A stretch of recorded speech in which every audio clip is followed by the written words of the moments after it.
धनंजय मुंडेंच्या राजीनाम्यासाठी विरोधक आक्रमक आहेत, दबाव वाढतोय. काय नेमकं घडलेलं आहे जाणून घेऊया. बीडमधील हत्या प्रकरणी सर्वपक्षीय नेत्यांनी राज्यपालांची भेट घेतली. बीड प्रकरणात लक्ष घालणार राज्यपालांचं सर्वपक्षीय नेत्यांना आश्वासन. बीड प्रकरणात मराठा वंजारी असा जातीपातीचा मुद्दाच नाही. हत्या प्रकरणाची चौकशी होईपर्यंत मुंडेंनी राजीनामा द्यावा, संभाजीराजेंची मागणी. वंजारी हा विषय नाहीये, हा इथं विषय खऱ्या अर्थाने ज्या संतोष देशमुखांनी सुद्धा एक दलित समाजाच्या मुलाला वाचवायला गेला होता, हा माणुसकीची हत्या आहे. धनंजय मुंडेंनी राजीनामा दिलाच पाहिजे. पवार गटाचे आमदार संदीप क्षीरसागर राजीनाम्याच्या मागणीवर ठाम. धनंजय मुंडेंच्या राजीनाम्याची मागणी. राजीनामा दिलाच पाहिजे सर. धनंजय मुंडेंच्या राजीनाम्याची मागणी. राजीनामा दिलाच पाहिजे. चौकशी आधीच धनंजय मुंडेंचा राजीनामा का मागता? कुणावरही अन्याय होता कामा नये, छगन भुजबळ यांची प्रतिक्रिया.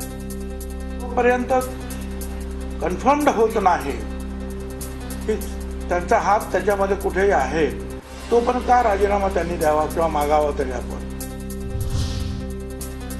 संतोष देशमुखांचे मारेकरी अद्याप मोकाटच असल्याची जनभावना. शरद पवारांचे मुख्यमंत्री फडणवीसांना पत्र. आवाज उठवणाऱ्या लोकप्रतिनिधींना धोका असल्यामुळे पोलीस संरक्षण पुरवावं, शरद पवारांची मागणी. पवारांनी पत्र लिहिलं म्हणजे गांभीर्य असेल. शरद पवारांनी सांभाळून राहायला सांगितलंय, जितेंद्र आव्हाड यांची प्रतिक्रिया.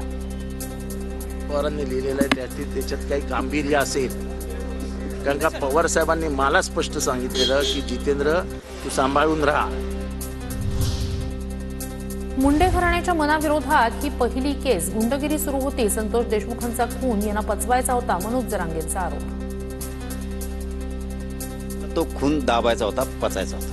आतापर्यंत बीड जिल्ह्यात गुन्हा दाखल झालेला नाही आणि यांच्या मनाविरुद्ध तो गुन्हा दाखल झाला म्हणून यांची ती माझ्यावर जळजळ. खंडणीच्या गुन्ह्यात विष्णू चाटेला 10 जानेवारीपर्यंत पोलीस कोठडी. खंडणीच्या गुन्ह्यात विष्णू चाटेची पोलीस कोठडी वाढवली, तर हत्या प्रकरणात आरोपी जयराम चाटे, प्रतीक भुले आणि महेश केदारची पोलीस कोठडी 18 जानेवारीपर्यंत वाढवली. मनोज जरांगेंवर अंबाजोगाईत अदखलपात्र गुन्हा दाखल. परळी आणि केजनंतर अंबाजोगाईत जरांगेंविरोधात गुन्हा. बीड हत्या प्रकरणात धनंजय मुंडेंवर आरोप केल्यानं गुन्हा दाखल.